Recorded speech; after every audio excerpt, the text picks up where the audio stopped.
Hey everyone, welcome back to Fresh Thinking Podcast, and where we discuss issues that confront us in the mineral industries every day. So today we're going to give an overview of simulation and its uses in the mining industry where we are at, and what are the challenges confronting us in 2025, especially with respect to quantifying geology uncertainties. I'm Greg, senior consulting geologist with Snowden Optiro. I'm your host today, and today I'm joined by Ian Glacken, executive consultant with Snowden Optiro here in Perth, for a wide range discussions. Welcome, Ian. Thank you, Greg. And it's always good to be here to talk about one of my favorite topics, which is simulation. So, for those of our listeners or the viewers that aren't really aware of the differences between the simulation and estimation, so could you please quickly summarize 30 years of research for us? 30 years of research. Actually, it's more like 40 or 50. But anyway, we've talked about simulation quite a lot on the podcast, so I'm not going to rehash it, but I wish we'll go through some of the key issues. And the key issue really is the difference between simulation and estimation.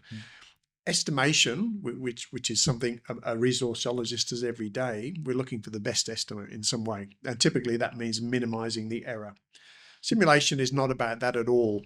It's really about quantifying uncertainty. And that's the key. So we're not expecting simulation and estimation to do the same thing.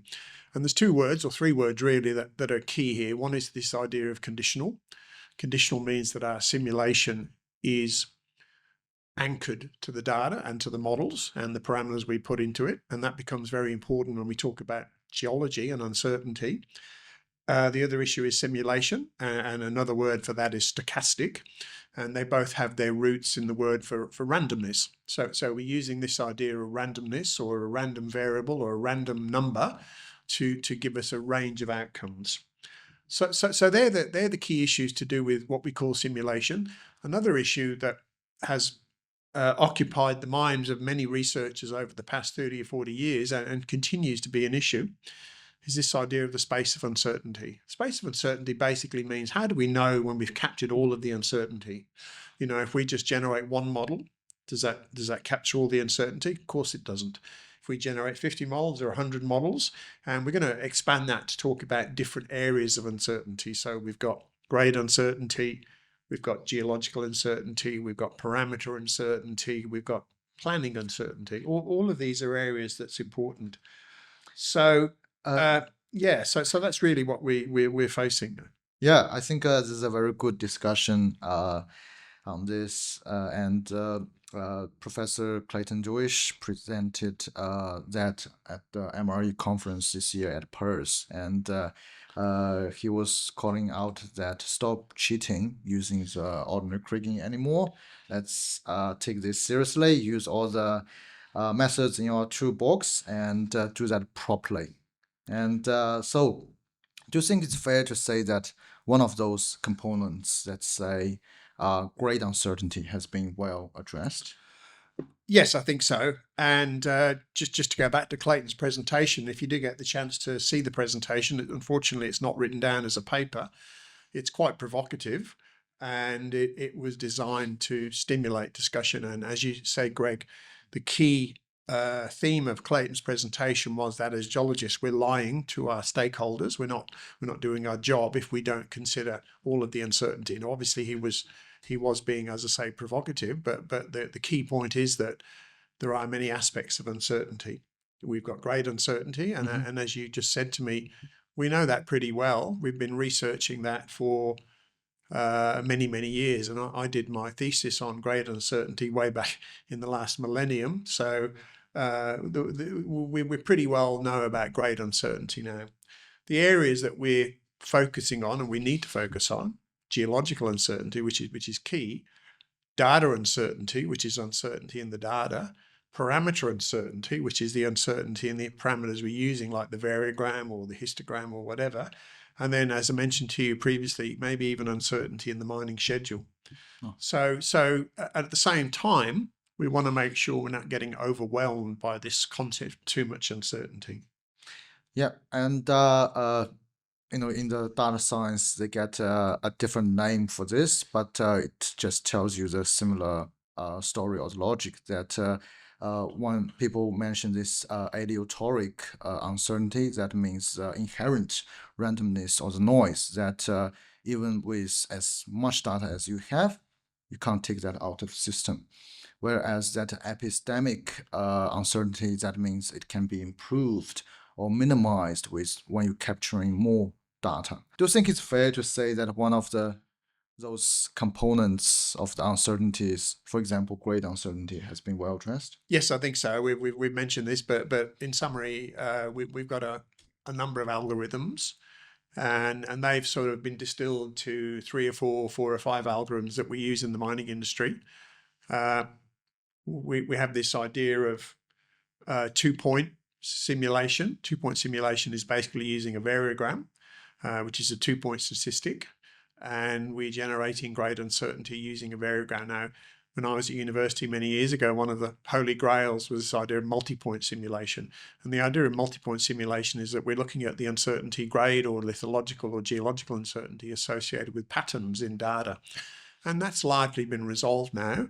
And we are using multi-point simulation for grade uncertainty, but it's more likely used for geological uncertainty. So in answer to your question, I'd say that in 2025, we're pretty well covered with this idea of grade uncertainty. What about the issues of data uncertainty, parameter uncertainty, or any other type of uncertainties? Sure. And there's various ways of addressing this. Some are simple, some are more complicated. Just if I can just talk a little bit about a case study we did about 2 or 3 years ago. We were simulating the use of blast holes for an open pit mine. And we know that blast holes compared to, say, RC holes or diamond holes have more uncertainty because of the sampling.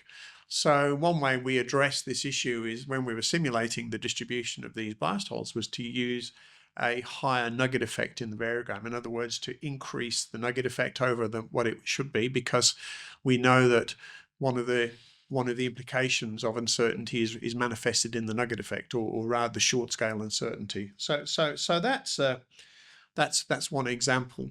The other idea is this issue of parameter uncertainty, and I was very fortunate in my career earlier in my career to go and study at Stanford University in California. And one of the benefits of going to a place like that is that you get to work with sort of world-class minds. And a story that I've told probably quite a few times is that I did a programming unit, C programming in those days, and my TA for this programming course was Larry Page. Larry Page, of course, is the founder of Google. And another person that I got to do some classes with was a chap called Bradley Efron. Bradley Efron. And Brad Efron invented this idea called bootstrapping. And I'm getting to the point here. Bootstrapping is an idea, a way of defining, as part of a simulation or an uncertainty process, it's a way of defining parameter uncertainty. So we've got this technique we call the spatial bootstrap, which has been, again, pursued by Clayton Deutsch and others. And the idea is that we're resampling the parameters to provide us with an uncertainty. So the key point here is that we're layering on top of the grade uncertainty this idea of the bootstrapping of the parameters. So in other words, we're defining an extra layer of parameter uncertainty. Now, and that may be small, it may be significant. So this idea of the bootstrap it's one of the tools that we can use to increase the spectrum of our uncertainty, to go beyond grade uncertainty and to think about parameter uncertainty. That's a really good summary. And so, as we know, for lots of commodities, for example, gold itself, the grade uncertainty is already large enough that, for anyone who cannot just ignore it. But for some bulk commodities where the grade uncertainty is relatively small, and but for those type of deposits, people more thinking about the geology uncertainty. So can you tell us a little bit more about geology uncertainty? Sure. And this is the crux of our discussion. And the idea is that what we're seeing is that this idea of geological uncertainty has been really one of the main topics of research and practical case studies over the last 5 to 10 years. In other words, to oversimplify, we've addressed the idea of grade uncertainty. We've talked a bit about parameter uncertainty, and then we need to think about geological uncertainty. Now, in one way, every ore body is different, so it's quite difficult to characterize geological uncertainty. Now, there are some simple approaches, and when you do have a stratified ore body that has a defined stratigraphy, in other words, a sequence of units or rock types, and they vary in thickness, we can literally simulate the thickness with some constraints like the total stratigraphy and so on. And that's a fairly straightforward approach. Over the years, we've without going into the details, and we have covered the details in other podcasts, we have this idea called Plurigaussian simulation. And then we also have an extension of that called truncated Plurigaussian simulation. And these are ways of manipulating and combining distributions of variables, different variables, to generate some patterns of uncertainty. For the last 5 or 6 years, we've seen a development of that, which is called HTPG. In other words, hierarchical truncated Plurigaussian simulation, which is a bit of a mouthful. And this again was developed by Clayton Deutsch's school at the University of Alberta, and this is adding extra layers of complexity. In other words, more realistic simulations of geological uncertainty. But the fact remains that, a discussion I had with my colleague Graham Lyle earlier this year, we were looking at an ore body in Chile, and he was saying to me, simulation of geology is difficult because geology is non-stationary, and that's true. Geology is very complex, and every ore body is different. So, to summarize, we do have a lot of approaches to handle geological uncertainty, and every year we see an increasing number of approaches. But as I mentioned, every ore body is different, and we still need to develop our library of tools and processes to address this idea of geological uncertainty. So we're not there yet. We're getting there. And I would probably fair to say we don't have a universal solution to addressing geological uncertainty. I agree on that, and it's just I think that HTPG, hierarchy truncated Plurigaussian, it doesn't necessarily assume the stationarity of geology itself. So that's one of its advantages. That's good. That you could convert this continuous or the categorical data and use the latent Gaussian variables to simulate that, and then transfer that joint distribution into the continuous Gaussian variables to address this issue. But overall, those are the top techniques that appearing in the recent years, and we start to see a lot of big companies, mining companies, start to adopt this and put in their daily workflow. So probably be one of those near trends. Good. So to summarize, I think from my view, as a personal view, I think we haven't achieved the Holy Grail. The Holy Grail would be a comprehensive, all-encompassing model of uncertainty. But to step back a few decades, what we've been able to do for a long time is to qualify uncertainty using various techniques. For instance, let me refer you to Kent's words of estimative probability, which you can Google. And this is a technique that has been used to provide a subjective assessment of uncertainty. And this is very useful in things like resource classification. And I also think what we've seen is a growing realization by stakeholders, technical managers, that we do need to consider uncertainty. People like to reduce uncertainty, of course, they do.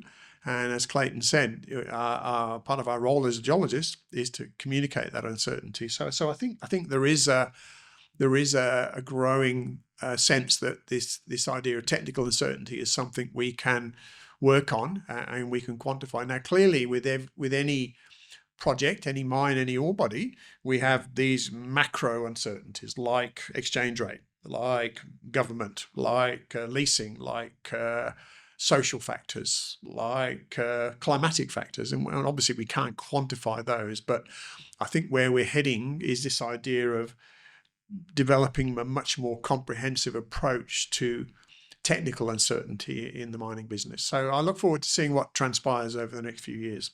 Yeah, that's a good one. And I think people occasionally mention this digital twins, where people want to create basically a digital copy of the mine and put all the factors in there. For example, not just the ore body itself, but also the mining equipment, all those factors like Ian mentioned, and see how that gonna end it up.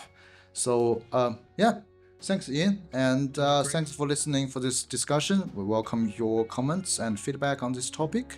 And if you enjoyed this, please subscribe where all the good podcasts can be found.